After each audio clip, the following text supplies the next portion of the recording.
Hello, I'm Matthew Mile Gray. Welcome to the channel. I'm very glad that you could join me today. So I thought for today's subject, what we could do is we could talk about the matter of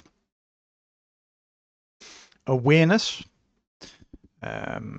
regarding practicality and clarity for what happens in this kind of situation, where a full-time servant, elder pioneer, well, that would be me, but it can apply in principle to many who face this kind of situation. So when the following occurs in, say, for instance, a local Jehovah's Witness congregation, elder is placed. It doesn't just have to be me, of course, but this is my experience and it relates to others, as it turns out, who've been in a similar kind of situation. The elder is placed in a role of, let's say, Christian life and ministry meetings, public talk meetings, maybe on a rating panel. And it means that he has to uphold the teaching and behavior of the community. That's why he is an elder. So at a meeting, as you may have picked up in other videos, we see that another public speaker gets up and tells the congregation, oh, you must obey. You must obey leadership, even if the leadership is wrong. And so this is on record. There's actual videos made of the congregation leadership saying this. Saying, if we're wrong, you must obey. Because it means your life. It means Jehovah God, the sovereign of the universe, as Jehovah's Witnesses believe. It means Jehovah's approval. It can mean heavy, yet loving discipline. It's framed that way. And that discipline comes if there is seen to be a defiance. So, what is the discipline? The discipline comes in various forms. It can be interpreted in different ways, but essentially it surrounds this idea of shunning or removal, previously known as disfellowshipping.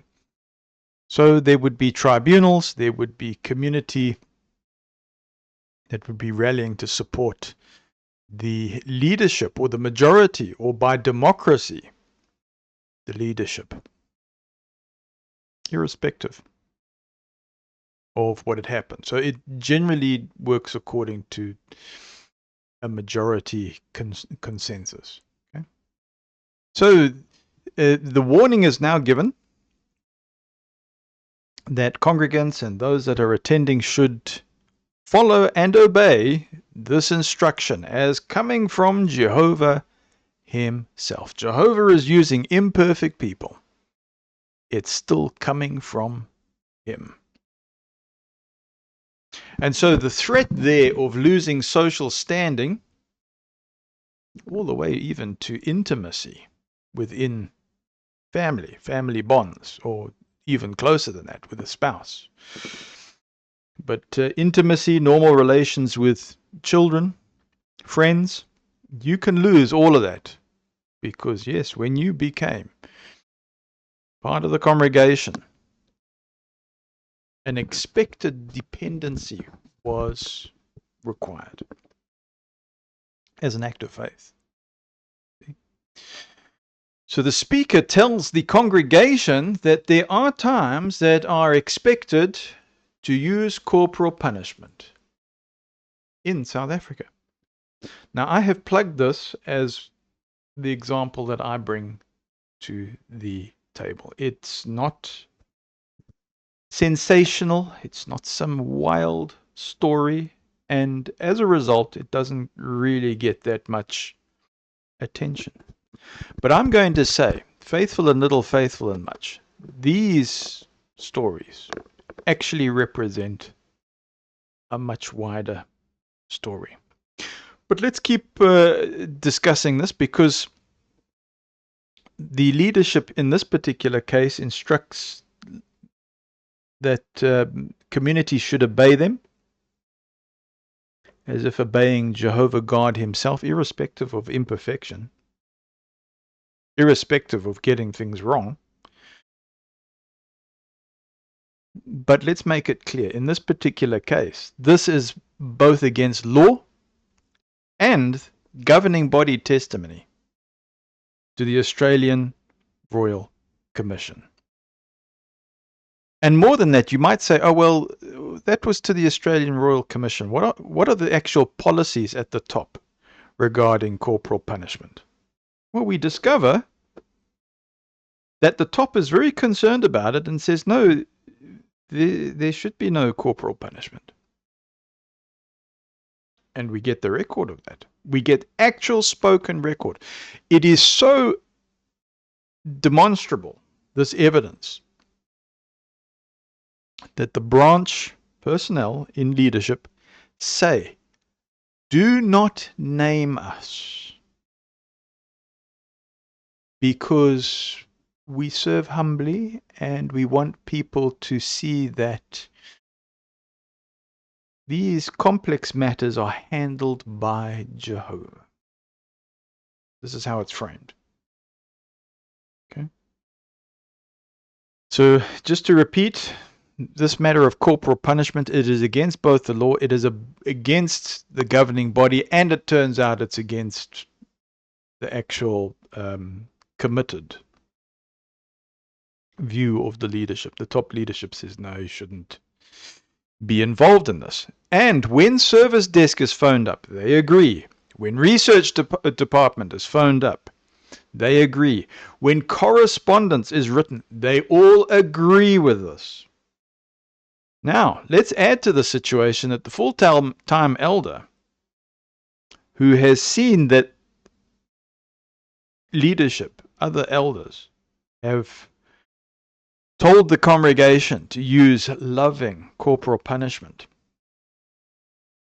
When he presses the matter and says, look, let's gain clarification. Are we supposed to do this or aren't we? What is the direction? What is expected? Because if we're told not to salute the flag, we won't salute the flag.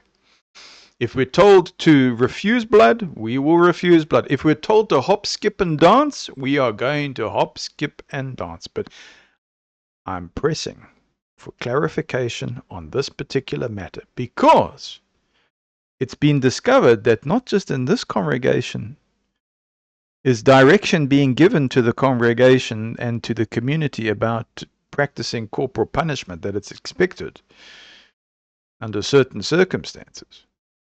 But it's not isolated to this congregation.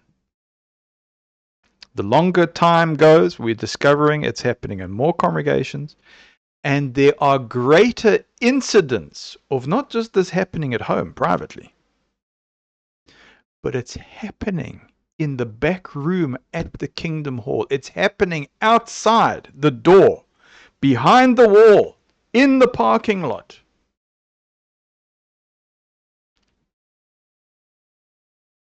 And so the full-time elder has made the inquiry. Immediately after the meeting, he's approached the person on the platform. And the person on the platform, in writing, on either email or some messaging service, he writes, yeah, I've done that, but I've used this outline. Then he gets a fright and he erases. You can actually see in real time, he starts erasing information. Doesn't realize he's being recorded, but this is what happens. So he's shown to become evasive. He's omitted, he's used the outline. And this doesn't happen just in the local congregation. The admission happens in many other congregations. So this is on record. This video of what has happened is on record. If you want to challenge it, it's on record. So, the full-time elder has noticed young disruptive children at the Kingdom Hall being taken outside by attendees, by parents, by guardians, and beaten, not just a little smack, but whipped with a belt. And even congregants witnessing this and becoming disturbed and saying, Matt, or the elder, well, it is actually me, but in these other situations, in these other congregations where this has happened, not just where I have served, but in other congregations, they've said, these children are two-year-olds.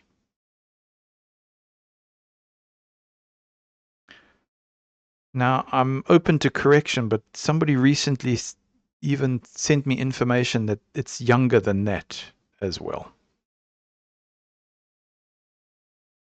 I realize it can be triggering, what can be discussed, and this information, this thesis should be approached with the usual disclaimer, with antithesis, for synthesis, and yeah, what can we say?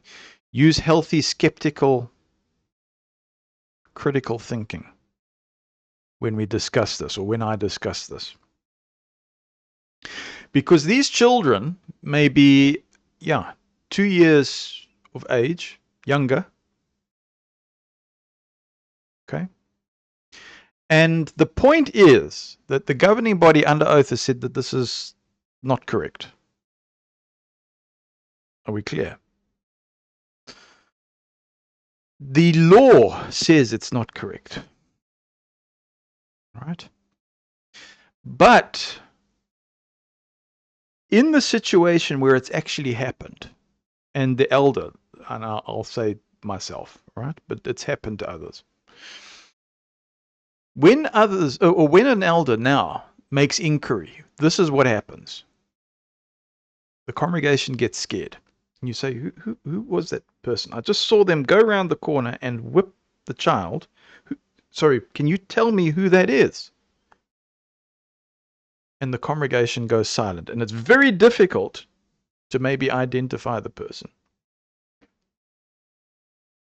But it's happened, not once, it's happened a few times. And it happens very quickly.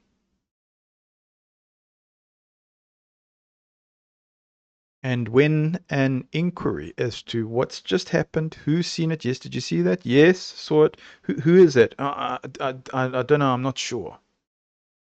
Okay. This is the kind of situation that occurs. And not just once. I'm talking about many times over many years.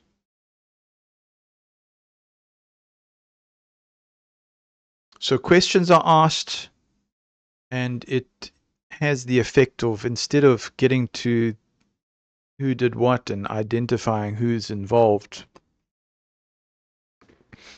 the congregation community goes on to high alert. So now the full-time elder contacts service desk, gets on the phone. Why? He takes a look in SLF book, and he gets hold of service desk, he gets hold of legal, he gets hold of research department, and thoroughly exhausts what is to be done in this matter. So both verbally and in correspondence, the leadership at the branch writes that the elder must alert the speaker and correct the matter. But what happens in practice? The local elders do not cooperate. They then say that the full-time elder is sowing dangerous talk. And so they start getting into his private, closed information. They gain access through so-called friends, close persons, intimate acquaintances, and they raid his personal information. That's what they do. Now, when this is discovered, all that information is just locked down, because now we can see who accesses it, who accessed it, and if now that information is presented to say, well, look, the elder is misspeaking here about this report.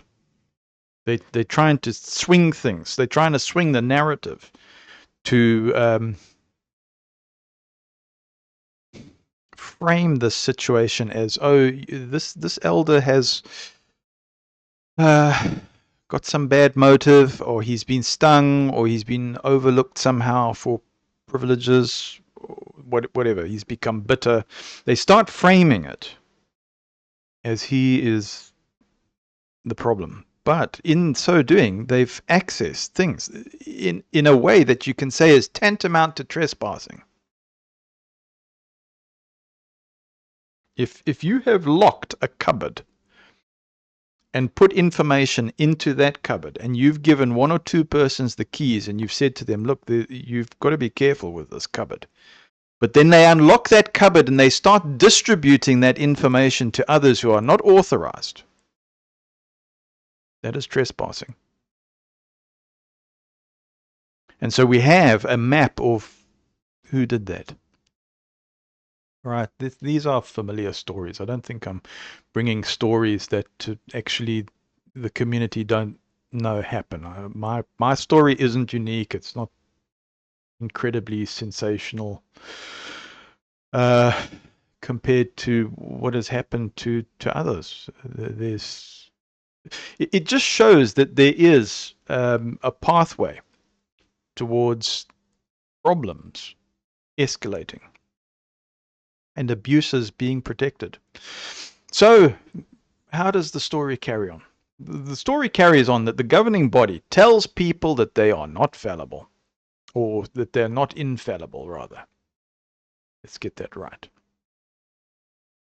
In other words, they say that they can make mistakes. So the elders are accusing now the full-time elder of saying, oh, well, you know, who's acting on the direction of service desk here? Who's acting on the direction of branch research department? They don't know that there has been a whole series of letters and instructions that have been very, very clear, and the elder has carried it out to the letter, not just immediately, over years.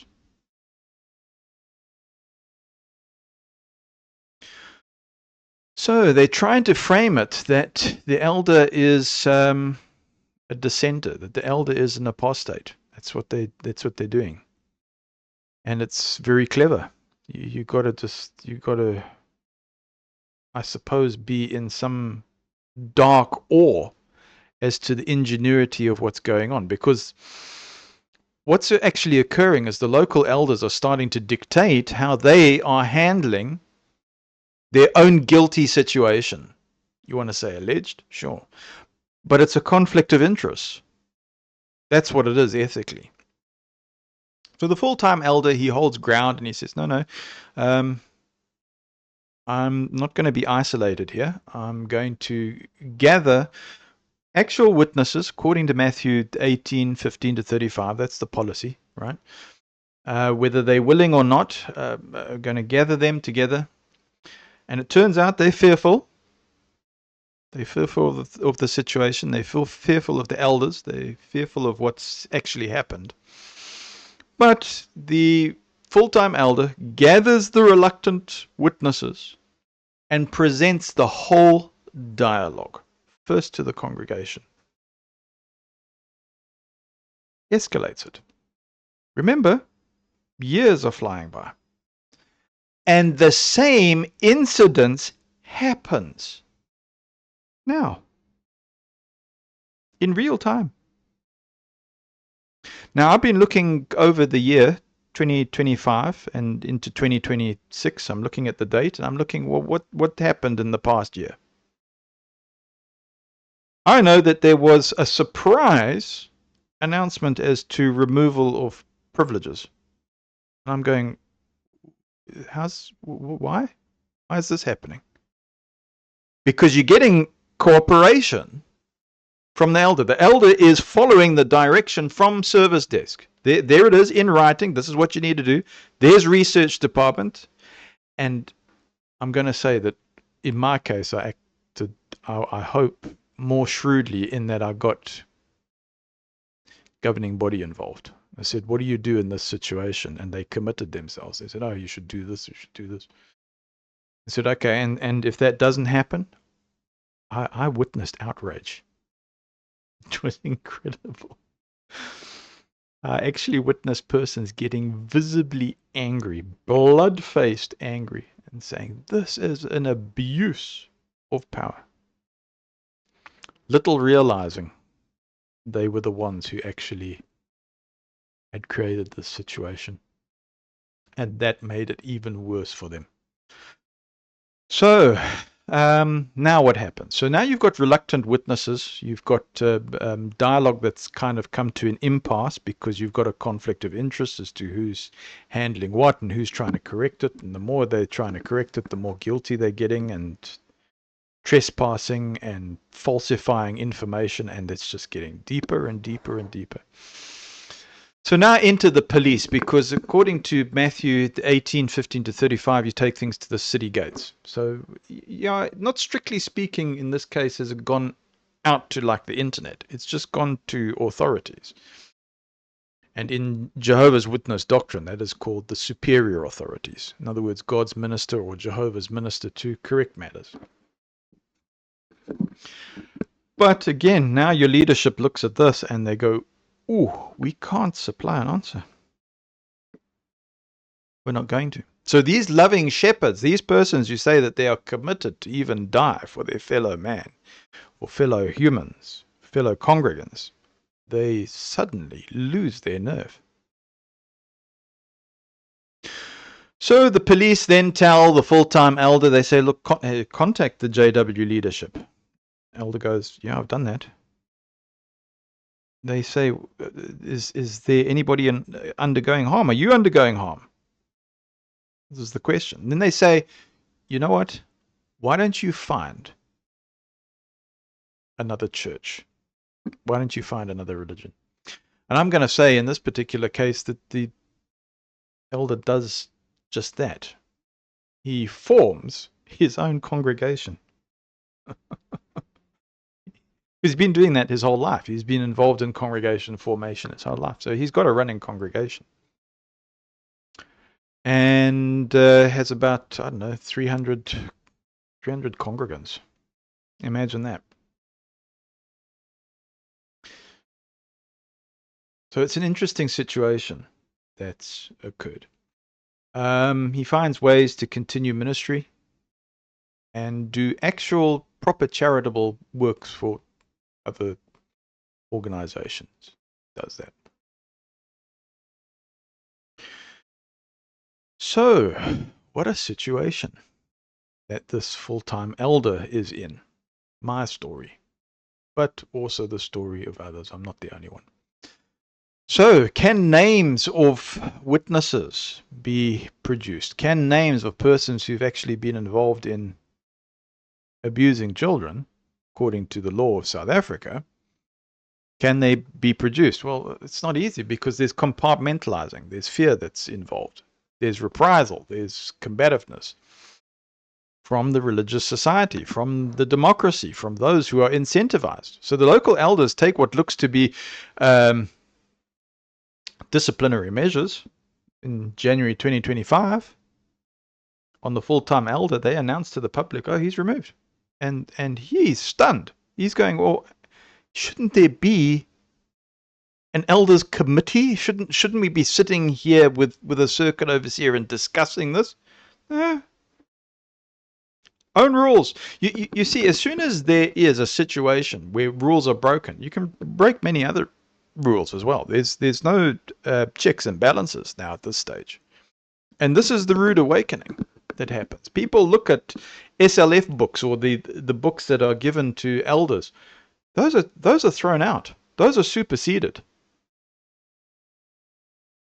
That's what happens. You say, well, here's a watchtower. We don't want to look at a watchtower. No. Here's an SLF book. No. So you might have all of this information.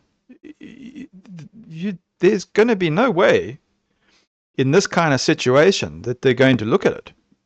No, they are controlling things. And again, we say that's a conflict of interest. So this is a path to destroying person's livelihood. Last video I was talking about money. I was trying to get a video out there talking about that. But the person loses in this situation: society, life, work, career, mental health, emotional stability, safety. Is prone to health problems. Why? Because there's been accumulation of making sacrifices through life to serve the congregation, to serve the community. So the full-time elder is having extreme stress, an extreme environment. And essentially the elder is placed into a form of exile. He's attacked by even family, even friends, close acquaintances. Yes, there's family that may be on his side, but it's a very difficult situation. Very, very difficult to navigate for all parties.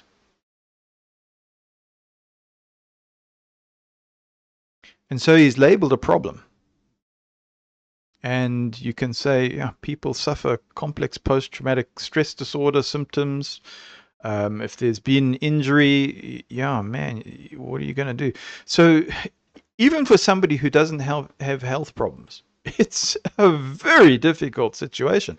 If you have governing body family who you say, well, what happens in this situation? And they're going blood red just at discussing the hypothetical situation. They're allowed to go blood red. They're allowed to go off pop without consequence. But for this elder, woe betide him if he shows anything in his face that he's in distress. He's just labeled a failure. He's labeled a problem. And it creates a terrible feedback loop for persons. Now, in the story later, it's shown that the branch committee processed this event.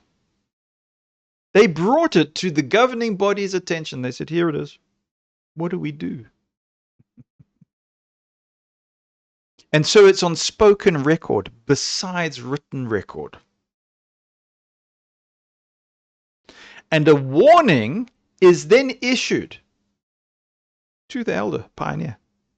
Please don't make this information public. Please don't mention the names of persons involved. And the reason for that, the stated reason for that is, we want persons to see that Jehovah is handling this matter.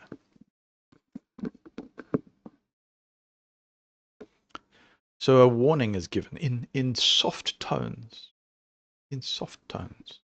Please don't reveal this matter. Please don't reveal these things. Please don't mention our names. It's Jehovah who is looking after this situation. In other words, if you're not getting any kind of action, they're saying, well, that's Jehovah's wisdom. And if you don't understand it, well, it's obviously, this is God's mind. Who understands God's mind? So it's a great way of getting out of things. I'm going to propose that. So it's kind of framed as, let's put it, God works in mysterious ways. And you just go, well, this is a real mystery for sure. But it's a way, I'm going to say it's a conversation stopping technique. So the elder is left to suffer. And I'm going to remind everybody that you've now got persons Are they obeying the law? What's happening to children? What's happening to vulnerable persons? It's not just one individual involved here. It's a community where there's harm, where there's suffering going on. And people are still being harmed in real time. This isn't ancient history. This isn't just a three years event or 4 years event. This is current. Persons are being harmed, not just in the local congregation, but it's shown that worldwide in many jurisdictions where this situation is illegal. The same instruction to lovingly use corporal punishment was actually announced in countries where it's not just illegal in the country, it's going against what the governing body has said under oath with its representative. So this is a presentation to just review what my story is. Again, it's not sensational. It's not like some eyes wide shut event. It's more subtle than that. I can say that those things do occur, sure. But my story is not that incredible that it gains such incredible attention for clicks on social media. People sort of look at it and they go, we want the bigger stories, please.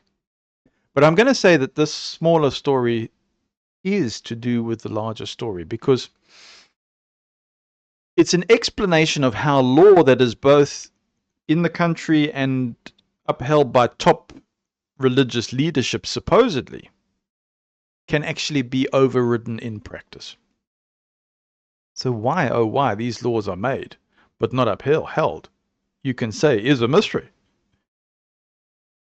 So I'm going to ask, is the elder, am I a true dissenter? Where have I dissented in actuality? Let's frame it correctly. Let's see if it can be done. And let's be clear who's actually created the alleged crime. Is it me? Or is it somewhere else? And why the system's current policy, both in a congregation, both in law, in practical effect, all the way to Supreme Courts, are struggling to deal with these matters. So yeah, if you have been drawn to these videos, it is serious. What I'm asking for is not rhetoric or polemic. I'm asking for a clear, ethical, practical map of how a system behaves when law, conscience, and institutional self-protection collide. So I'm hoping to present this as a structured brief, as a presentation, as an outline that's suitable for legal, ethical, academic, or oversight audience. And so, yeah, it's not soft subject. It's not a soft subject. So there's my warning. It's a hard subject, but it's so that we can get better. It's so that we can get to a better place, even though it's got hard edges. And I'm going to do my best not to omit uncomfortable nuances. So here's the presentation. Let's call it institutional override, moral injury, and the manufacture of apostasy. How about that?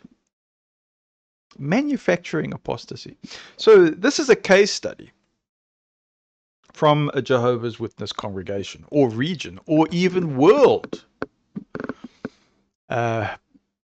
connection of this religion.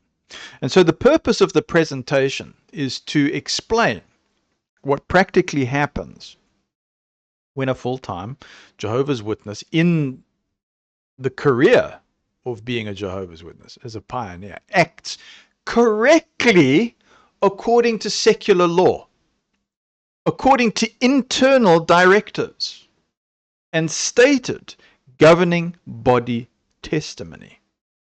So I hope that it shows how institutional systems override both religious and civil law in practice, and how we're actually clarifying how Loyal servants in a Jehovah's Witness context or similar or high control religious society or governance become labeled a dissenter, or they become labeled apostate, despite actually defending the system.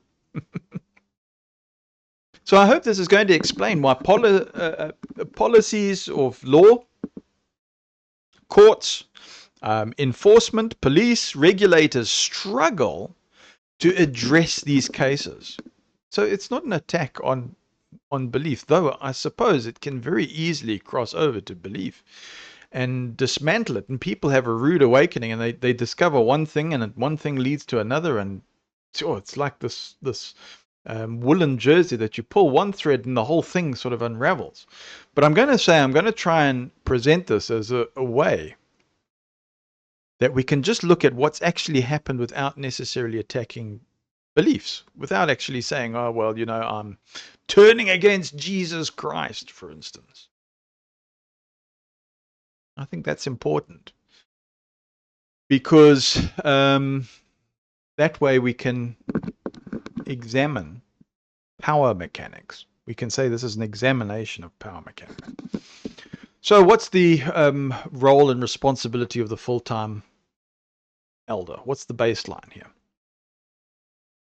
So the individual in this situation, right? What are they expected to do? What's expected of them? So the individual in question is a full-time servant. He's an elder. He's the pioneer. Now he's assigned to, let's say, Christian life and ministry meetings. It's a midweek meeting at the Kingdom Hall of Jehovah's Witness. He's assigned to public talks to evaluate and to rate what goes on in those public talks. So therefore, institutionally, he's obligated to enforce doctrinal consistency, to protect congregation members, or we say associates, the community. He's obligated to prevent unscriptural or unlawful instruction. And if persons come and ask him, well, look, as a loving shepherd, what is your advice? He's got to give good, solid advice based on policy and maintain alignment with the governing body policy and testimony. And that's the key point. So the role requires corrective action when there is harmful or unlawful teaching occurring.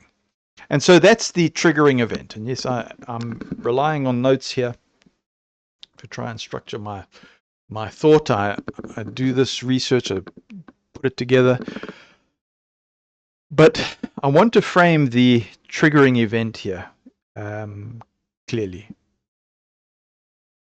The triggering event is doctrinal, and it's a legal breach, because your public instruction that is given is that a public speaker tells the congregation, members, congregants, associates must obey the leadership, even if the leadership is wrong. And this gets repeated. It gets repeated regarding this issue, because it's made clear that obedience must be upheld, and disobedience will result in the removal of privileges, will result in shunning, or removal, as it's called, social and familial severance. So, yeah, you're going to struggle with family. You're going to struggle with your friends. Parents may be expected to use corporal punishment on children. And why is this a critical breach? We're not really talking about it. I don't really see this happening in the healing network. Maybe it's just unique to me. I don't know. But I don't really see it coming up. I see others tackling, I would say, similar patterns.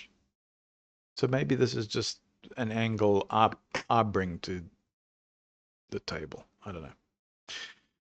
But what we see is a contradiction in South African law with child protection statutes. So persons have gone to the trouble of making these statutes, and they're not being upheld. So your governing body testimony to the Australian Royal Commission, Jeffrey Jackson, Jeffrey with a G, okay, Jeffrey Jackson, GEOFFREY, JACKSON. I see sometimes the transcript doesn't quite get the name right. But Jeffrey Jackson to the Australian Royal Commission, he basically says that punishment is not endorsed. He makes it very, very clear.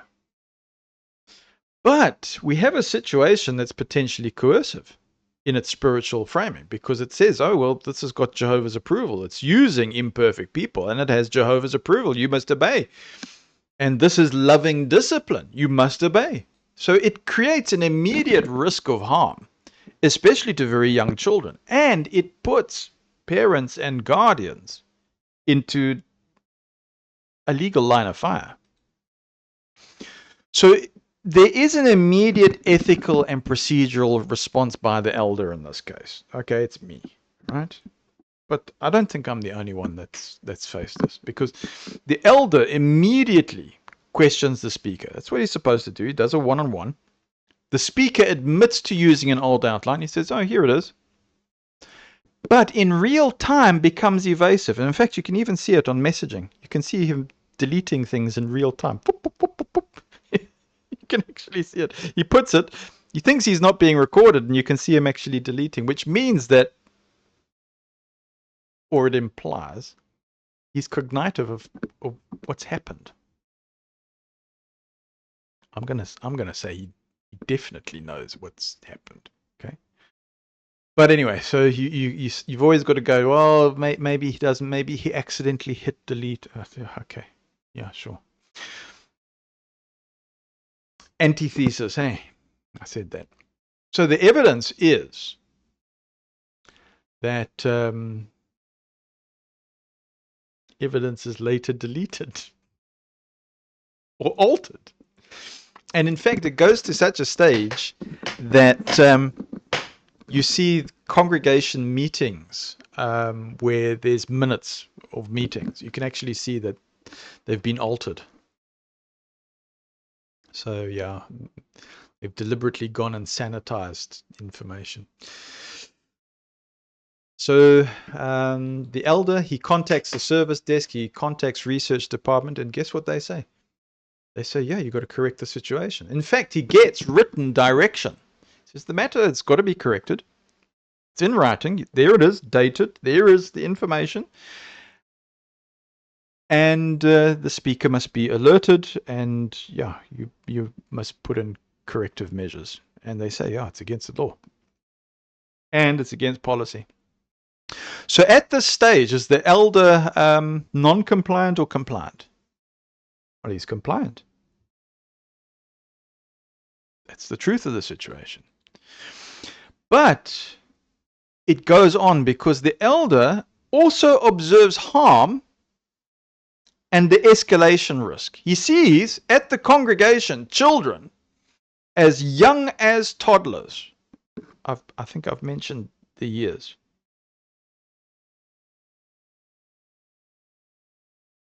Being taken aside, toddlers taken aside and struck. Not just a smack.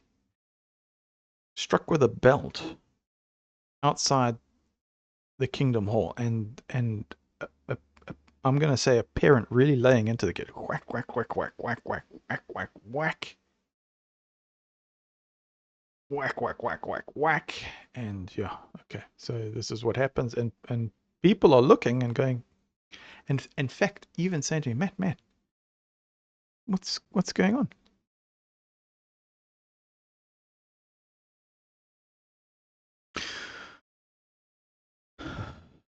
So it happens at the hall. It happens at the Kingdom Hall, not just at home, privately.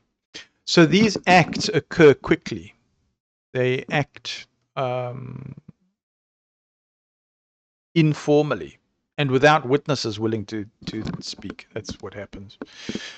Because it's fearful. It's a disturbing thing that's happened. So once inquiries begin, in practice, the congregation becomes hyper alert. becomes defensive.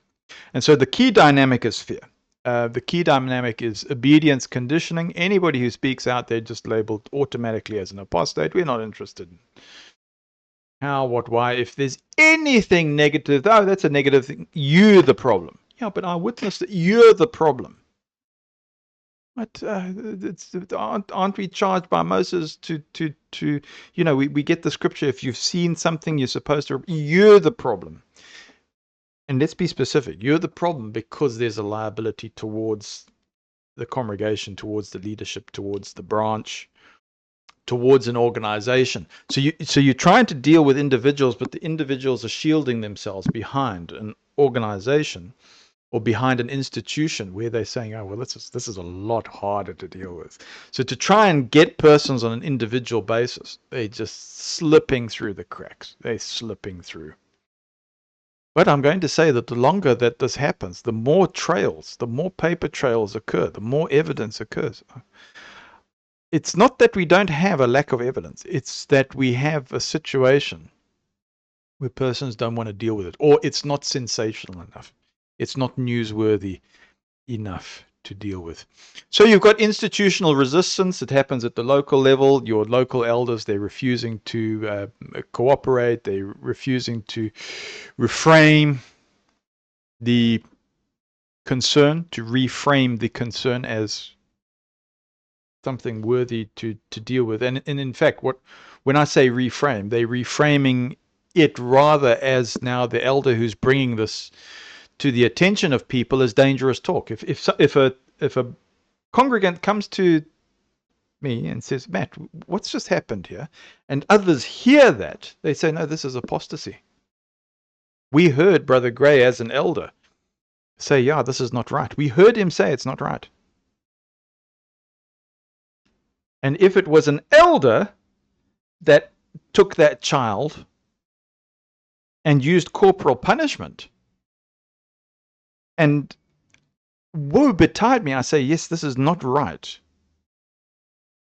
Persons that overhear or try to invade the personal space, they just go, oh, we heard Brother Gray use apostate talk. He said he was disappointed in this situation.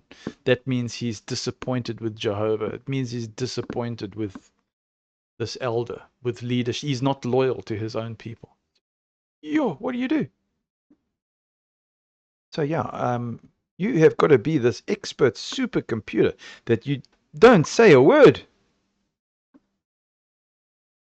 I'm glad I work with people that are top tier psychologists, top tier criminologists, and I hear them making mistakes. I hear police making mistakes, and I go, you know what, this thing of being so quiet and so careful, it doesn't exist in normal society. It doesn't even exist on a police level, though they are very, very careful. But the degree that is expected from the elder who's seen this situation and what's expected from him and how he's being attacked is not, people can't live like this. They just can't live like this.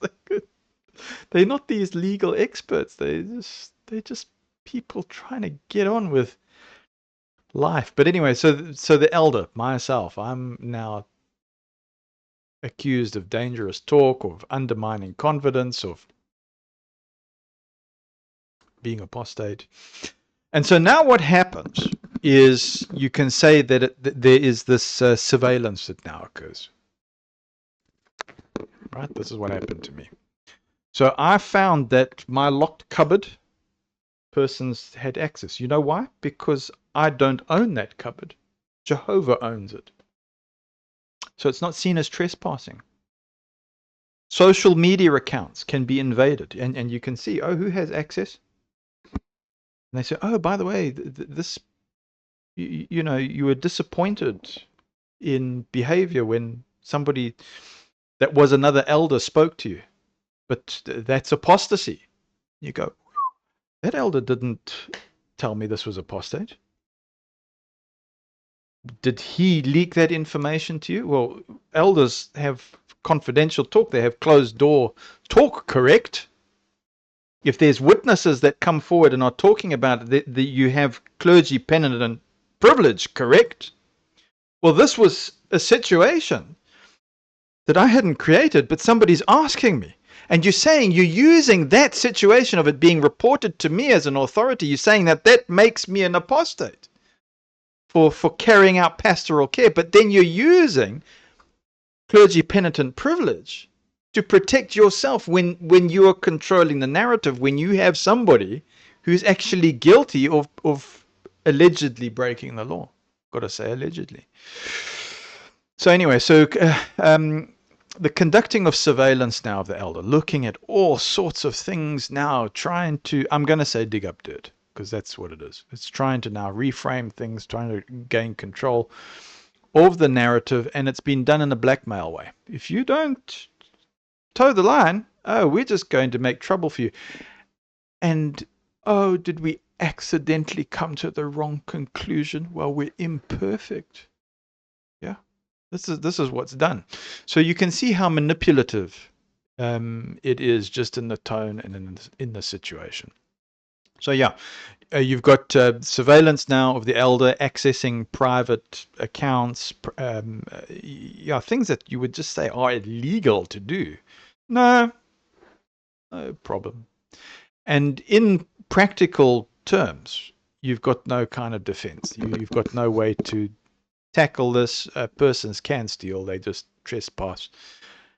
And you can't actually do anything about it. So what's happened to law?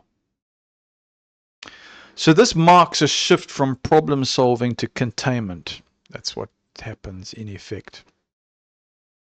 So your conflict of interest and procedural collapse has occurred. Elders who, I want to say, may be complicit, they are the ones who are dictating how the issue will be handled. But that's a conflict of interest. So they, in effect, they control investigations, the witness framing, the outcomes. There's no independent oversight. There's no checks and balances existing. So this is a structural equivalent to self-policing after alleged wrongdoing. So the loyalty paradox occurs. The retroactive criminalization occurs because later, excuse me, later what occurs is the governing body publicly states that they are not infallible. This is what occurs. So your local elders accuse the full-time elder of saying this wrongly. Yeah, he's the apostate. He's the problem. He's promoting independent thought. He's being disloyal. And so this is the crucial point, is the elder is punished for repeating official statements, for acting on branch direction, for insisting on lawful and ethical conduct. And so this becomes retroactive. Criminalization of obedience. So when now you go, well, you've got to just try and deal with this through civil reporting, just attempt civil reporting, you find there's institutional shielding that now kicks in. So the elder gathers reluctant witnesses. That's what he does. He says, right, look, let's put you on the record. There you go. Yes, this is it. I don't want to get involved. Well, you witnessed to this thing. Approaches the police with documented concerns, and the police respond. They say, look, have you gone to the religious leadership? Have you done that? Did you get anywhere? You didn't? Oh, why don't you just leave the church? Get out of the danger. So in effect, there's a declining to act without named perpetrators. Because persons are not coming forward, it happened very, very quickly, repeatedly. It's difficult to name who was there. It's difficult to get cooperative witnesses who do know who it is. So why does it fail? Because your witnesses fear shunning. People say, get rid of this shunning, this weaponized shunning policy. Start adjusting these policies, please. Or if it's got to stay there, there has to be a change for when something has gone wrong in the congregation. Have in the book when something goes wrong like this, but they can't do that. They won't do that.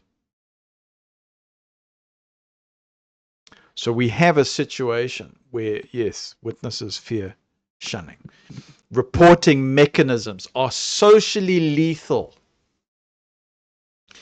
And your abuse occurs in private or in normalized moments like what we've described. So disciplinary action now occurs against the whistleblower. So local elders, what happens? They remove him publicly. Remember, they don't necessarily have to follow the SLF book. You might have gone to the trouble of following all the procedures. They've already demonstrated they don't follow procedures. So why should they now follow procedures in the SLF book? No, you just removed. Boom, done. Oh, was it an accident? Remember, we're imperfect. We make mistakes, deliberate mistakes. So tune into the methodology because, yes, that's what they do.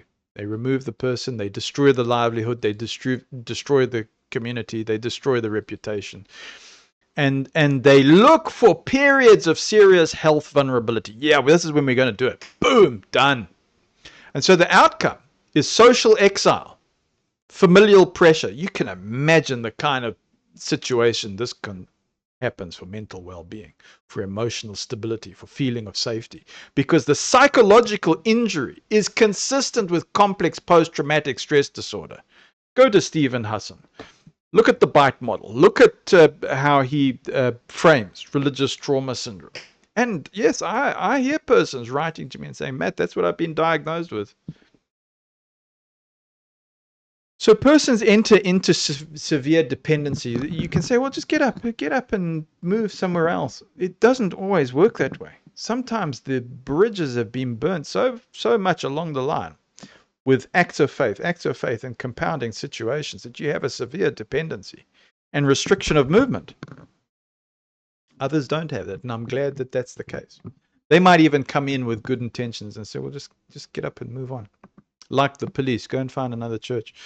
So look, this is institutionally induced moral injury. That's what I want to say. Okay. And in fact, it leads on to the next point, because I'm going to say that this is manufactured apostasy. Because was he a dissenter? Am I a dissenter? So let's go into the facts of what dissent is, because in this particular case, you can say, well, the pioneer elder, the full-time servant, he upheld doctrine in his career. He followed procedure. In his career, he defended stated policy. In his career, he sought to protect children. He sought to protect congregants. You say, yeah, but he's still a dissenter. Okay, right. So where did he dissent? He dissented only from the secrecy. He says, I'm not going to be isolated. You're pushing me into a corner. You're bullying me into a corner. You're pushing me into a corner where you're saying you want unlawful conduct. You want me to comply with this unlawful conduct. You want me to comply with the conflict of interest. No, I'm not going to do this. People are being harmed in real time. Can't. It's got to stop. It's got to stop. It's not just me. There's worse issues here. And I'm taking hold of this so that we can, if we can deal with this cleanly, we can deal with these really bad issues here that are just pending and piling up. You want to know why people are struggling in the congregation? Because these things are piling up. You might not be talking about it, but it's building up in unseen spiritual bank accounts. So the system is creating the apostate label. They are producing the apostates, I'm going to say. Going to suggest. By redefining loyalties as silence. By redefining obedience as submission and redefining conscience as rebellion. They've said, yeah, this elder is rebellious. I've had friends come to me and said, Matt, we can't associate with you anymore. And I go, yeah, I know what this is going to cost. I knew what this was going to cost. And I had already looked at it as a filter. You got to do what you got to do. I got to do what I got to do.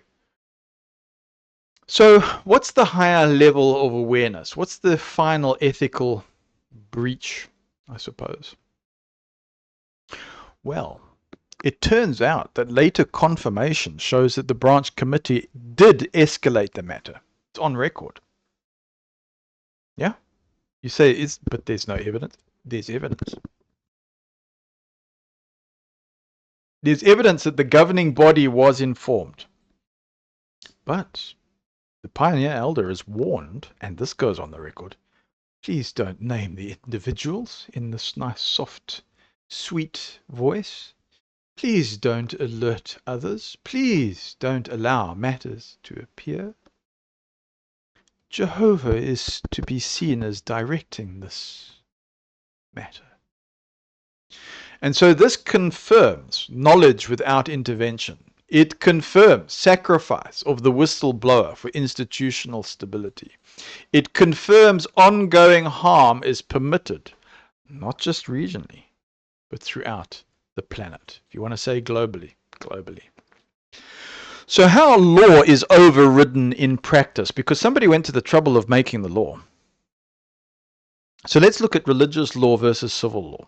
Official statements comply with law. Informal oral instruction contradicts law. Enforcement occurs socially, not legally. So the more persons that just say, look, we're going to have nothing to do with this, that's your social action, isn't it? Okay. So you've got this plausible deniability architecture. I talk about plausible deniability because you've got no written directives. In my case, I made sure that there were written directives.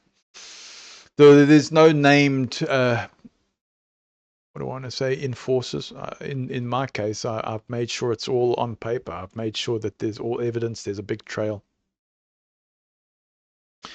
But the attempt is to not centralize accountability. The attempt is, even if it does escalate, that your local elders absorb blame. Or in my case, they say, right, you're going to absorb the blame.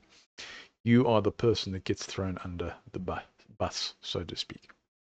So victims cannot safely testify. That's the situation. That's the lousy situation. And that's what turns people off. And this is why courts and police struggle, because abuse is normalized. It's framed as discipline and spiritually justified under freedom of speech and freedom of religion. So witnesses are terrified of retaliation. They're economically and socially dependent because that was what was required of the faith. They had to take an oath of poverty. And institutions claim autonomy. The institution claims religious freedom and lack of direct evidence. That's what they try and do. And so this creates the legal blind spot, or they attempt to try and create the legal blind spot. And because perhaps maybe it's been handled in one particular way or several ways before, enforcement just says, it's the same as before. We just lump it all together. We don't trust that you got the evidence. We don't even care. Moving on. Moving on. So the ethical conclusion is this case, I hope, demonstrates a system that outwardly claims reform, but inwardly preserves coercive control. And I look at the young persons coming in to volunteer, and I'm invited to celebrate that, so-and-so has been accepted to Bethel. I can't attend. I just can't attend because I go, what are you involved in? See them waving from Bethel. Hello, Matt. Hello, Brother Gray. I'm so happy.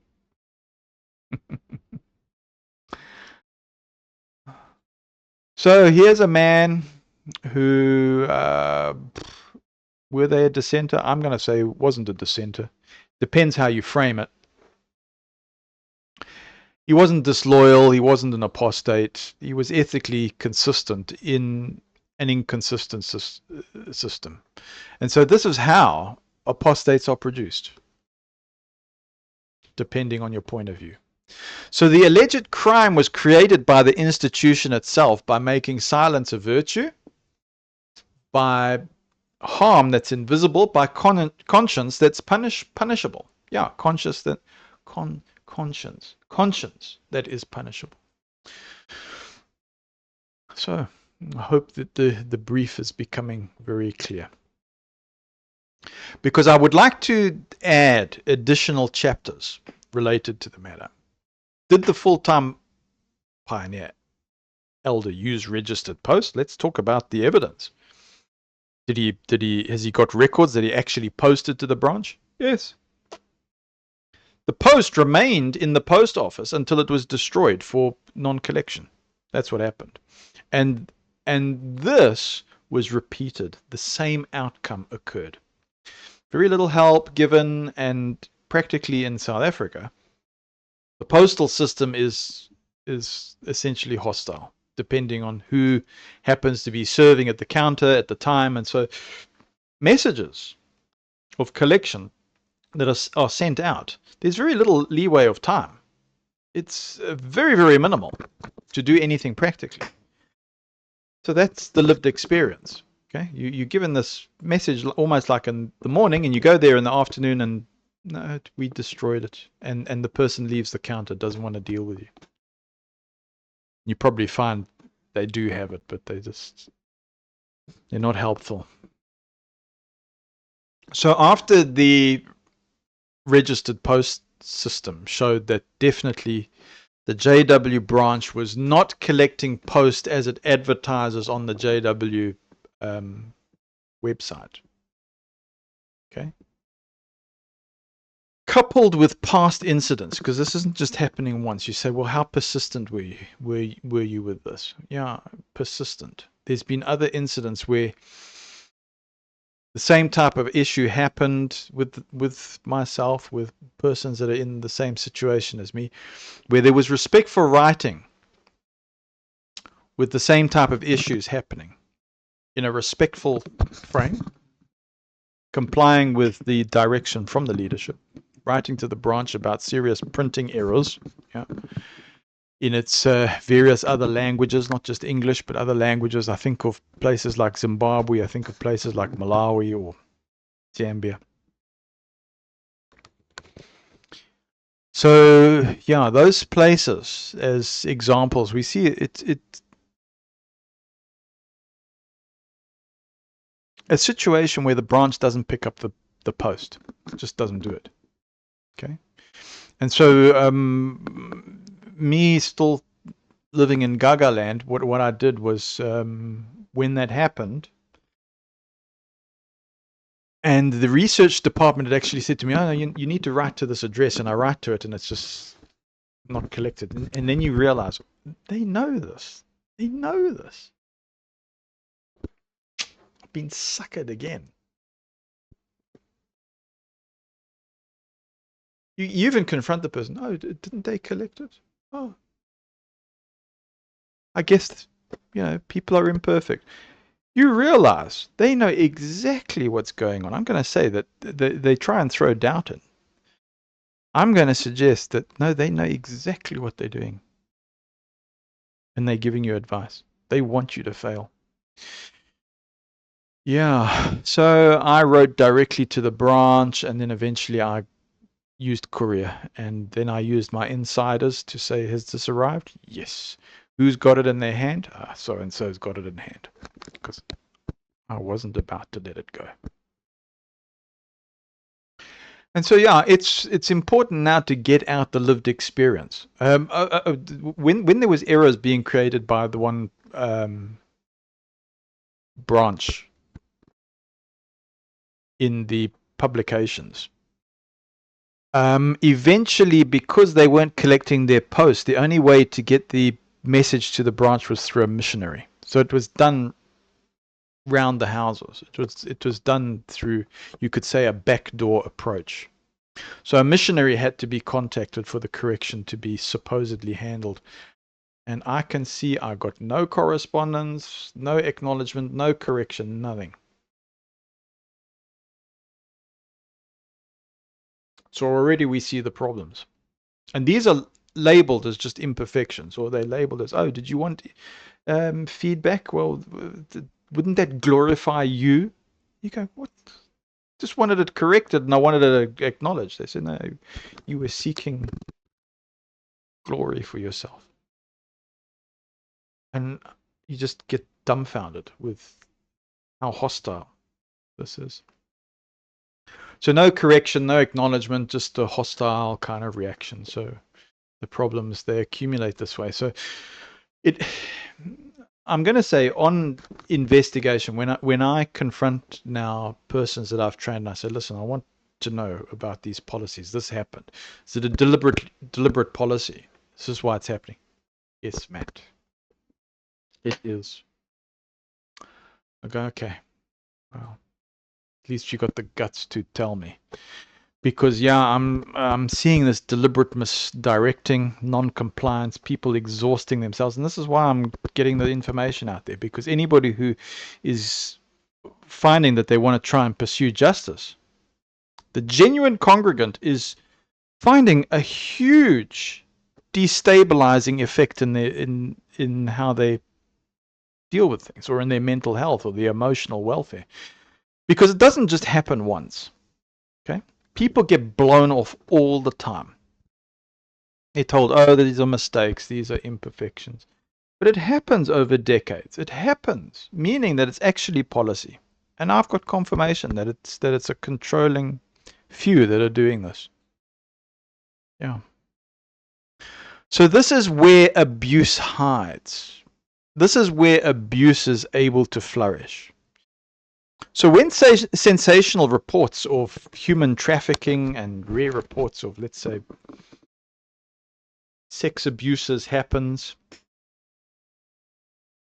we now see where these reside.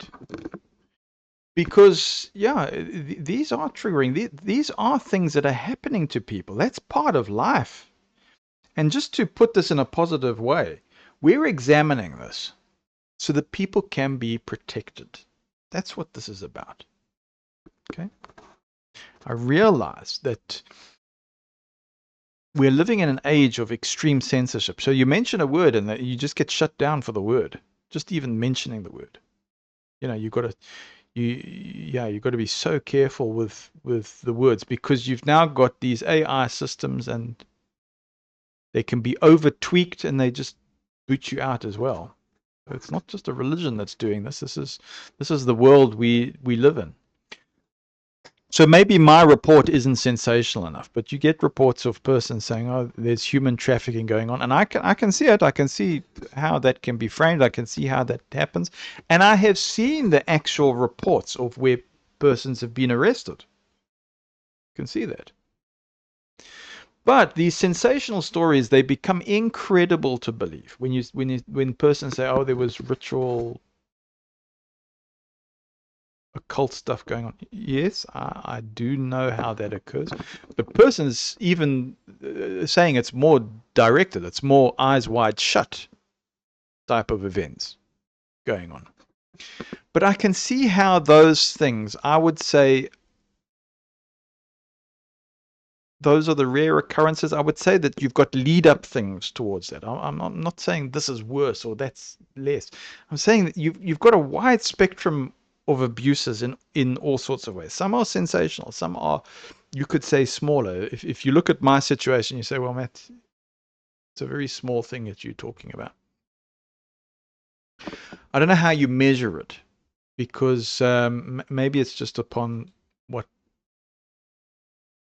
persons can find as believable or not, or interesting sounding. So I don't think my kind of things are headline news, but I think there's a danger of getting competitive about who's got the better story.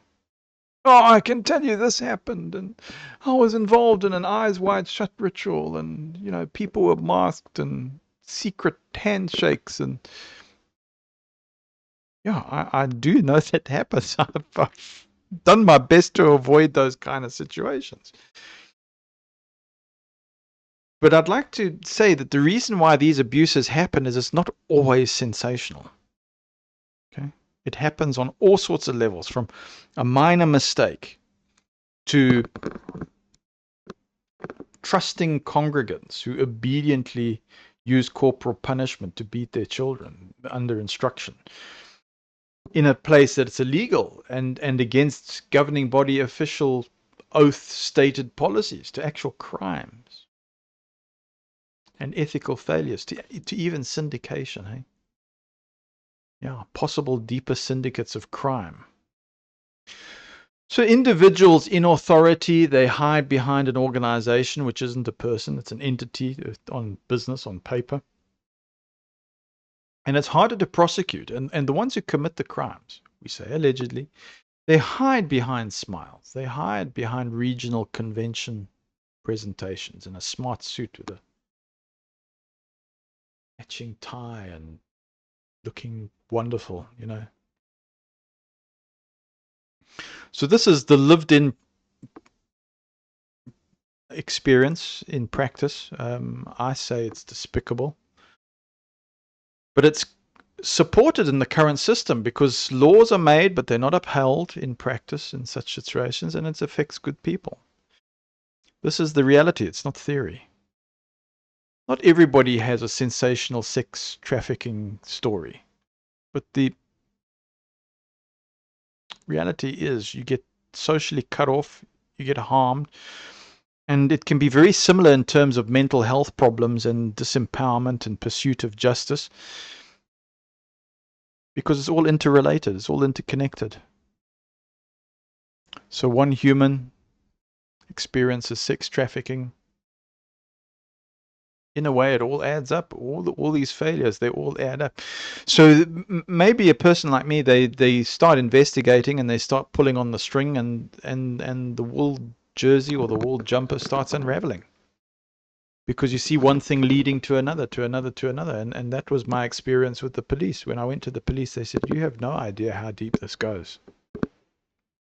I was told directly. He said, "It's international. What you pulling on? It's international. But these are our limits." At least I had a detective who was prepared to tell me these are the limitations. And I appreciate that. That was the kind of information I needed to hear so that I knew what I was up against. But when you are not informed about these things, the pressure gets worse. It's bad enough even knowing about how these things work. So complex post-traumatic stress disorder, religious trauma syndrome. As a person makes more and more discovery, you know, he feels perhaps, or she says, "Hey, I just feel how ignorant I am." The smaller matter is leading to much bigger matters. The smaller containment is leading to bigger matters of containment. Like the report in Pennsylvania from the mayor's office, where you had leaders that were arrested for all sorts of terrible crimes. The mayor's office announced the actual arrests of Jehovah's Witnesses, of Jehovah's Witness leaders. And we have to use words like, oh, one unalives himself, you know, because you can't say certain words. Or the Hamburg, Germany incident, where there was an extreme case there. Heavily compartmentalized, if somebody just goes wild there and persons are harmed. And it's tragic, lethal. The people affected. And it gets swept under the rug. No, this wasn't a Jehovah's Witness. There's a technicality. As soon as they go rogue, they disassociated. So it wasn't a Jehovah's Witness. It's so clever how it's done. Why? To distance from liabilities, to distance from harmful policies, to distance from persons' behavior contributing towards a disaster. So yeah, we can't justify crime. We can't justify persons just losing it, going postal, going crazy. You can't just justify that. You never can. But what about the lead up? What about the gaslighting? You know, you can tell somebody they're a stupid idiot. Go up to an authority. Say, "Hey, you're a moron." Go up to a police detective. Tell him, "Hey, you're a moron." And persist in it. Tell you what, you're gonna get some repercussions as that person endeavors to defend himself. And if they think that you're hostile or threatening them, you're going to see what they can do. So I'm going to say, even in a normal situation, somebody who hasn't been harmed, somebody who hasn't got a health issue or something like that, people lose it if you start attacking them or cornering them or threatening them, they lose it. And so somebody who's activated, like I suppose, situations like your Hamburg, Germany, this is tragic indeed. So the idea is having this kind of awareness so that we can diffuse these kind of situations, because these incidences are growing. They are growing. I had it happen all over the world, getting these reports very, very close to home. So do you just happily, blissfully have mental dissonance? Well, I'm going to say that's a mental health problem on its own, because you witness people becoming depressed. You witness disempowerment, because whether they're knowing or whether it's just subconscious, this artificial paradise that's being produced is propagating more harm under songs of praise. Let's sing praise to Jehovah. Let's sing wonderful praises. And let's have videos of panda bears and fruit and restored earth and naive volunteers saying, oh, how privileged I am to be working on the new multi-million-dollar or billion-dollar media center that I know. I have students that are working as volunteers who are producing things through AI and their music studio in maybe their bedrooms or their little studios at home, because they can't be permanent workers. I know that the persons who are saying to me, Matt, look, I'm going to show you what I'm working on. Yeah, they're working from home. And they're not counted as permanent Bethelites. No. So what on earth is happening with these media centers and I don't know, Jesus Land and these film sets and these elaborate film sets? You wonder if it's a deception. Person saying, oh, it is. Matt, it's a deception outright. And people think the religion offers hope. Well, in this situation, with these weeds among the wheat, it's a false hope. It's failed prophecy. It's failure dressed in select biblical language. So this isn't fault finding and saying, oh, well, I'm against Jesus Christ. No. It's actual faults with the religion, claiming to be Christ-like, yet actually doing the things that Christ warned against. So the full-time pioneer elder, he uses courier, uses his friends, uses everything he can, all his assets at the branch, and discovers that, yes, the branch top elders, top tiers, they agree with the pioneer elder. He goes, oh, am I relieved? No, wait, I can't be relieved. It's not over. Because they fearfully process it. They withdraw from the elder, essentially sacrificing him, sacrificing his own loyalty until he has to turn to the public and city gates, so to speak, by exhausting the principle that the Gospel of Matthew, chapter 18, verses 15 to 35. Matthew 18, chapter 18, verses 15 to 35. And he actually meets up with those called apostate now at the city gates. Why? Because these ones have got the same kind of problems. But unlike ancient Israel, they're still alive. So they come into the public square and they say, Matt, your situation isn't unique. How do you think we've got this label?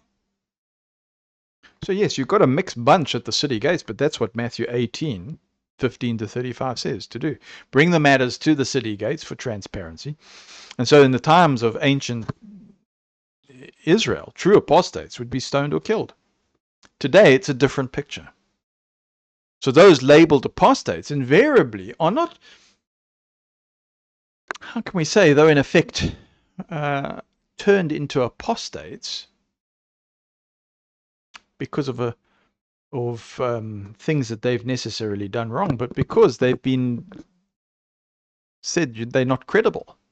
They've been told that, or the religion has endeavored to try and lock down liability as it's become more and more exposed with tangible evidence. So you see this thing about calling people apostates. This is a weaponized situation. This is a very heavy situation. So it's very difficult to carefully handle videos like this. They are long and drawn out. So I try to add chapters to these things. I try to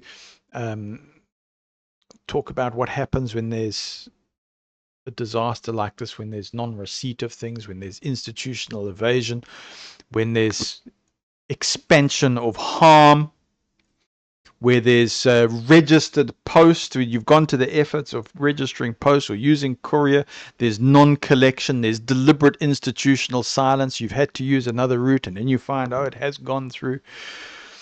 So yeah, I personally used registered posts to the branch. I could see on the system, using the official branch postal address, they failed to collect it. Followed the method as advertised, as directed by research department, by the service desk department, as advertised on jw.org. For serious correspondence, it wasn't collected. I received confirmation from the postal service that, oh yeah, this thing has arrived, but they haven't collected it. And you want to know why? Because they were instructed not to collect it. So the item remained uncollected, and it was eventually destroyed due to non-collection. That's when something like another courier service had to be used, not registered post, not registered post, but a courier service. And I can see the receipt, and I can see who received it. Yeah, so I repeated the process, and the outcome was more or less identical. Okay. So is this anecdotal? No. I can tell you, I can show you the receipts, I can show you what happened. It's documented, it's repeatable. And so in South Africa, yes, we've got certain problems with the postal reality. Okay, it's context, it's not an excuse. Right? The postal system in South Africa is inconsistent. They're talking of closing it down. It's under-resourced. So sometimes very, very hostile or arbitrary at the counter level. Collection windows can be extremely narrow. Okay, they tell you, oh, come in, and you go in with the message from the morning, and in the afternoon, too late. You can't practically operate like that. So notices may be delayed or poorly handled, but this doesn't explain why repeated non-collection by a major religious institution is happening, especially when collection procedures are known. I know you can't just blame the postal system. The address was actively advertised. The issue was urgent. It was serious. It's a pattern. It's pattern recognition. It's not an isolated failure. You can't just blame the post office. So I've got previous lived experience of the same pattern. Serious doctrinal or factual errors being reported, like what did I mention? Malawi? Language additions where you're going, this is just crazy stuff. Or even congregants saying, Matt, you need to process this, because we're all sitting here scratching our heads. We can all see that there's an error, or there's somebody naughty in the branch that's just sabotaging the watchtower. That's what it looks like. And so you contact the research department. The research department says, well, please would you directly write to the branch? There's the address. There it is on the system. So you write to the branch, and you say, okay, I'm not going to use registered post, I'm just going to use normal mail. But no, it's not collected, no acknowledgement, no correction, no accountability. And in one case when I pressed it, a missionary had to be contacted. So it's now going through a back door to informally deliver it to the branch. And still there's no written response, no confirmation, no transparency.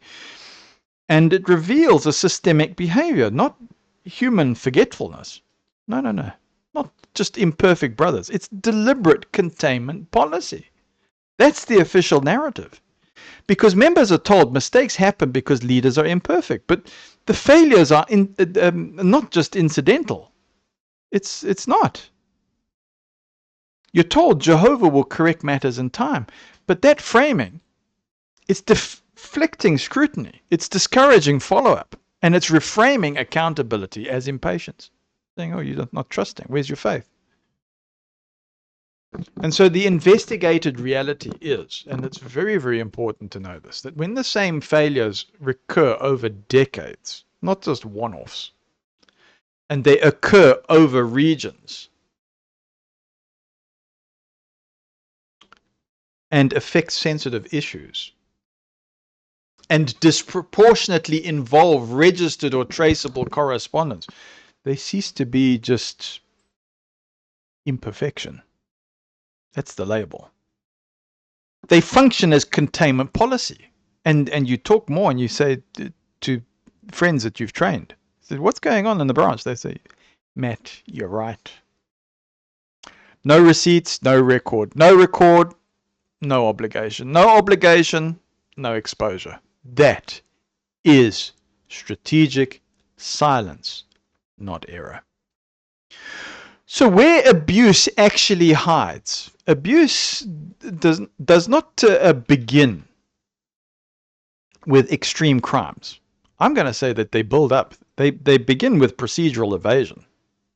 So when you've got somebody saying, this is my big sensational thing and it's eyes wide shut, you know, a Stanley Kubrick film on steroids,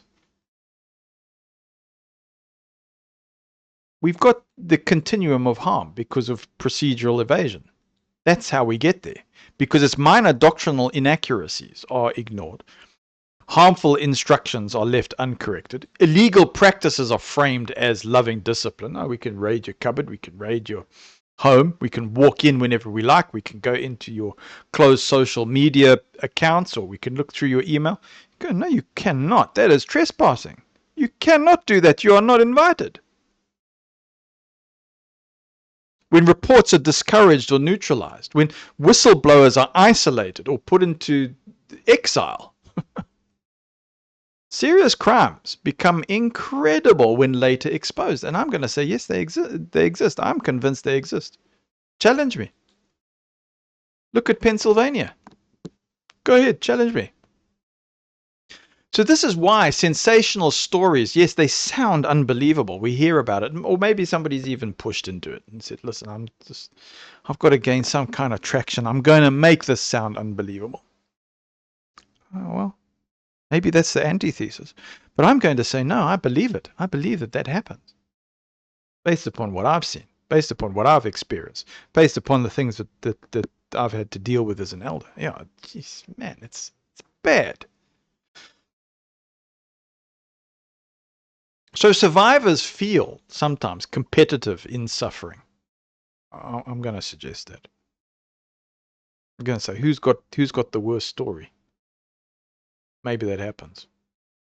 You can say, Matt, how dare you say this?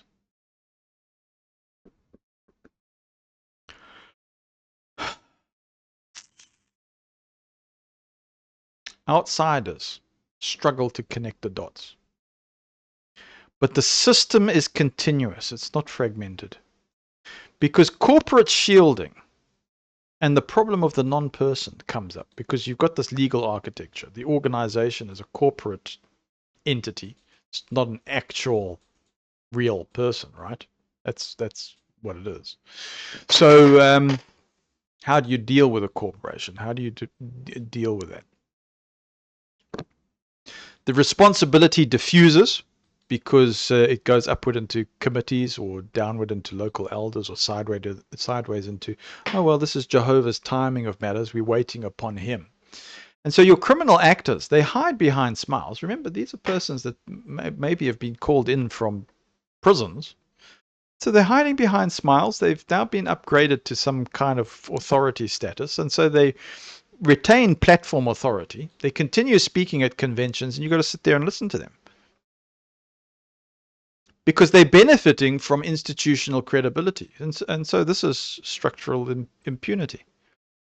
And you can say, oh, isn't this the power of Christ's forgiveness, Wasn't Moses a murderer of Egyptians,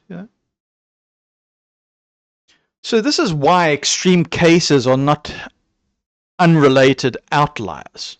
Because you've got your Pennsylvania arrests, you've got unaliving that goes on. And so when law enforcement finally penetrates records and internal databases and non-reporting to, I want to say, authorities or to police, when you've got non-reporting as a policy, now you get the situation in Pennsylvania where arrests occur. Unsurprising. And so, one leader, you hear, oh, they ended their own life when exposed. Yeah. That's not random. This is what happens when containment collapses. Hamburg, Germany, this is so close to home because, what happened there at the congregation is just terrible because it's years of compartmentalizing. When you analyze it, you see, oh, there's exclusion going on, there's mental health problems that are happening, and you can say, well, this is catastrophic violence that results. Why? Because you've got years of compartmentalizing, you've got years of exclusion, years of spiritual injury, years of social death. No wonder it's catastrophic. No wonder lives are in jeopardy. No wonder you get shooters and persons unaliving themselves. The organization then distances itself. It says, no, you can't talk about this. You can't learn about it. It reclassifies the individual. No, it's not one of us. Because they were removed when they took the action. So it removes communal responsibility or anybody involved there. And so all of the lesser crimes that are building up, the maneuver severs cause from effect. It protects institutional image. It protects the congregation or the community. And it leaves systemic factors untouched. That's the tragedy. And you've got this artificial paradise. Let's sing praises to Jehovah. You've got managed dissonance. Let's look at the latest Panda Bear video. That's how it happens. You've got your paradise imagery. You've got your promotional videos. You've got your large-scale construction projects. Your narratives of privilege and sacrifice done in somebody's bedroom or somebody's home studio. Yeah. Meanwhile, harm persists quietly. And at level media capability, it's celebrated. You've got your cartoons and you've got your positive spin. And so this creates this cognitive dissonance. Your unexplained depression. Your learned helplessness, and with all due respect to everybody here, we've all got varying health challenges and things like this. I'm not undermining this. I'm just saying that it is in these situations, you've got these high incidences that are connected to this because it's learned helplessness, because you've got spiritual confusion that's going on, and it's touching minds, it's touching emotions, it's touching people very personally in psycho-spiritual ways. People are suffering without knowing why. And that's why it's important to get information like this out. And I see persons working very, very hard on this. So I want to name the next section, Complicity Trauma of the Ethical Insider. Because your full-time pioneer elder experiences a distinct injury. He realizes that, his smaller case is not isolated. He recognizes that similar mechanisms protect worse crimes. His silence, before awareness, by the way, indirectly supports the containment. He says, how long was an elder for? How long was I putting friends and family in jeopardy? And guess what? That realization can intensify complex post-traumatic stress disorder. CPTSD.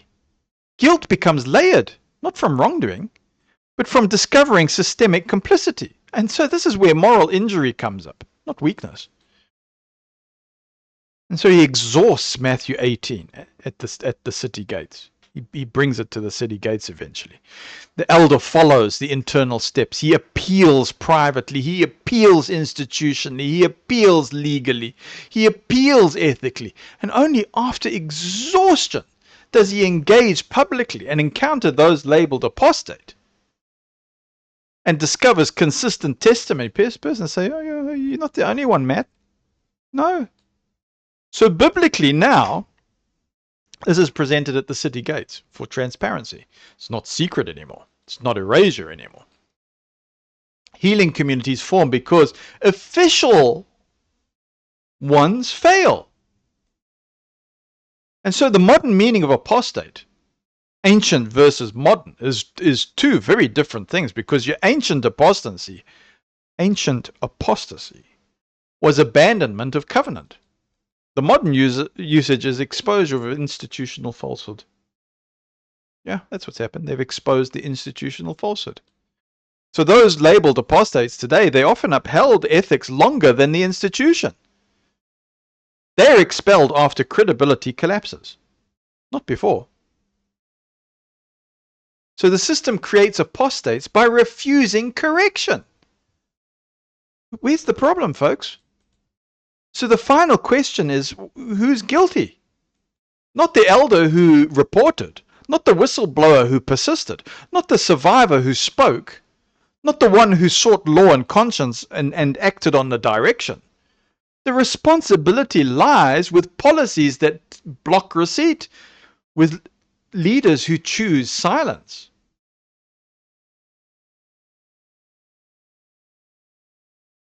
The guilt is with the structures that reward containment, with narratives that sanctify harm, make it holy sounding, So the guilt is systemic, not theological. This is not Christ.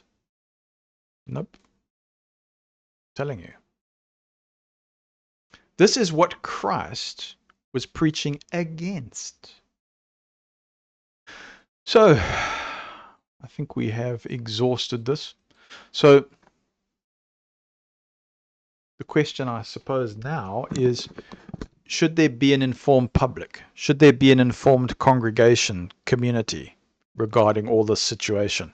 Or is it just better? Is it best or better that people just don't know? So let's be very ethical here. Let's align with proper spirituality. Let's align with truth. Let's align with love. Let's align with human rights and what society expects as a majority. Because I hope that this is the right question, and I hope it deserves a calm, principled answer. Yeah, it's strong. It's not, done in a sing-songy voice.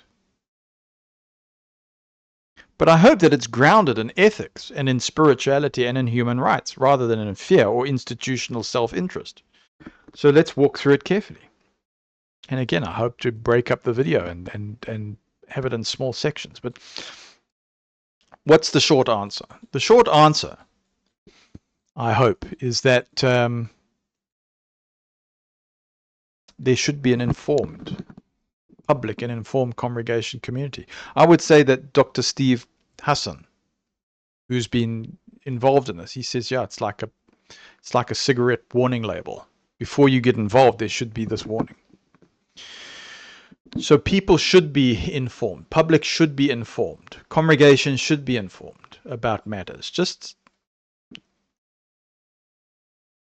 so much. Because silence is not neutral. Ignorance is not loving. Withholding truth to protect faith. It's neither spiritual nor ethical. Because what ethical behavior requires across cultures and systems, across medical or legal or journalistic ethics or human rights law or spiritual ethics, the same principles appear again and again and again. Informed consent, duty of care, protection over the vulnerable, truthfulness over reputation management, proportional transparency. When harm is foreseeable, where it's repeatable and systemic, non-disclosure becomes complicity. That's not radical. It's mainstream ethical reasoning. So what proper spirituality requires when we strip away the branding, when we strip away the hierarchy and the return to first principles, the truth is that truth frees, not truth that controls. Love that protects, not love that demands silence. Tainted love. Unity based on conscience, not unity based on fear. Authority that is accountable, not untouchable. So a spirituality that cannot survive honestly, it's not sacred, it's fragile. That's what it is. Can't ask the question. In biblical terms, without polemics, light exposes, it doesn't conceal. Shepherds protect the sheep. They do not sacrifice them for the institution or for themselves so that they can just stay, excuse me, as an elder or as in a position of power. So peace is the fruit of righteousness, not its substitute. Spirituality that asks people not to know so that they can remain faithful is not faith. It's managed belief. So what human rights require? Modern human rights frameworks are explicit. Communities have a right to know risks that affect their children. Members, associates have a right to know how complaints are handled. Whistleblowers deserve protection, not punishment, not more harm. Religious freedom does not include freedom to conceal harm. That's what this is all about. International human rights bodies increasingly recognize that religious secrecy cannot override child protection, bodily integrity, or psychological safety. This is now majority planetary global consensus, not fringe activism. No. Times are changing. What society, the majority expects today is this, that most people, religious or not, now reasonably expect that serious allegations are acknowledged, not buried. Institutions cooperate with law enforcement. Harm patterns are addressed systematically.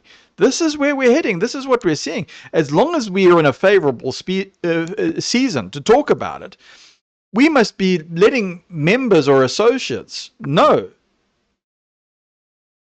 about these matters. Members are trusted with truth, not infantilized. The idea that people must know because it would disturb them is widely recognized as paternalistic, outdated.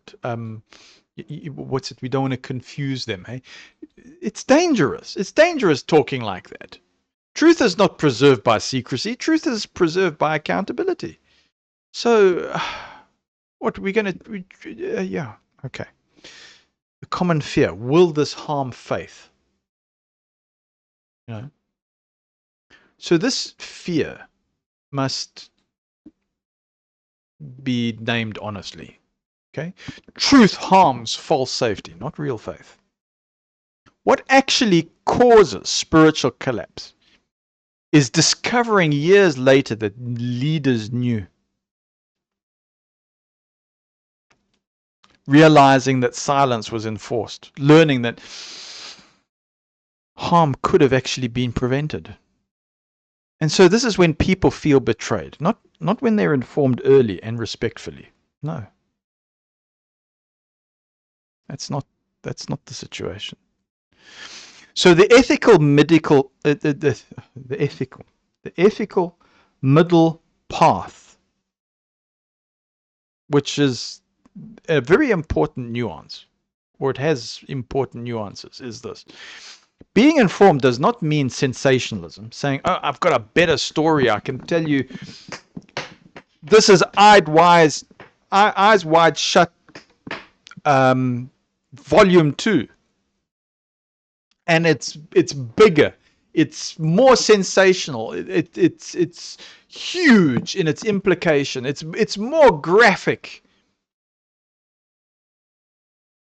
Folks, it's got mob justice. It's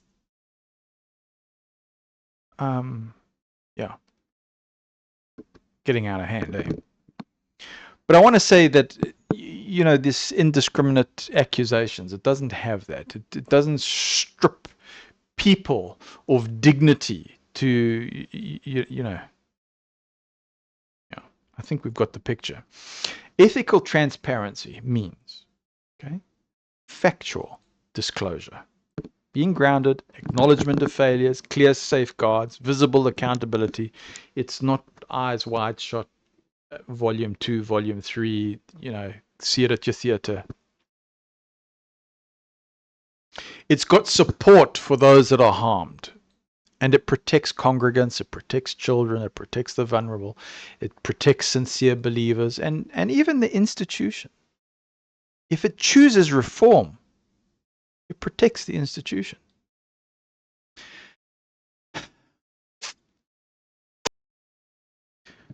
So in my case, how do we apply it?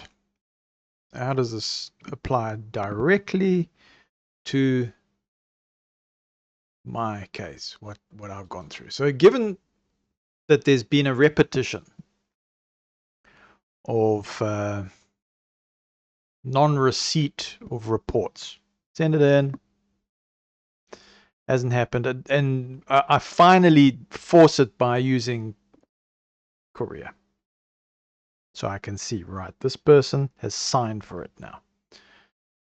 But using the system that they had prescribed, no receipts, okay? And then the experience of getting retaliation against ethical reporting. Okay, it's been respectful, it's been ethical, it's been according to the rules. And what's the result? Retaliation, right? Documented harm risks, systemic containment, planetary, global, however you want to frame it, but widespread recurrence. And then withholding information from congregations. Elders, leaders, actually withholding information to those that deserve the information, right? These are not belligerent people. These are not people who are out of hand. These are loyal people. But withholding information from congregations, I'm going to say, or I'm going to propose, it's ethically indefensible. Because people cannot make informed spiritual choices in this kind of environment. They can't protect their families. Evidently, it's not happening. I'm seeing families that are not protected. I'm seeing abusers. And it's so clever. I have touched upon this. I had a case with an elder. Yeah, he gets removed. And my initial instinct, the way it's framed, is, oh, he's confessed. And I'm going, wow, finally, this is getting some justice. And later on, when he's reappointed and the persons he's harmed are still stuck in purgatory, illustratively, and there's no justice, I learn that he's removed not for admitting to what he's actually done. He got removed for a lesser charge, and the reason for this was to get out of financial troubles. And I admit I got bamboozled. And I pieced together the pieces, and I had a moment where I'm going, wow, I have got to question everything. He got through. He's back as an elder. Family or persons that he abused, stuck, can't move, crying out. or silenced, even worse. But yeah, and so yeah, and then if you bring up the situation, you bring up, oh well, that's how it's happened. Then it's, oh, you've got a grudge against them. Isn't it great that they are now an elder? Isn't that now Christ's power of forgiveness and Jehovah's mercy? You just, you know, this thing about repenting, it's making sure that you have the right actions to a commensurate degree. What about these persons that you harmed here? Or yes, it looks like you were evading financial obligations and you heap them upon an innocent. You escaped and the innocent just looks deranged now.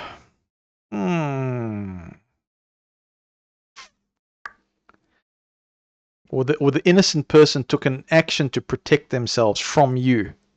Have you fixed it? But they're happily giving talks, and you imagine sitting there knowing this, just knowing this information. Anyway, okay.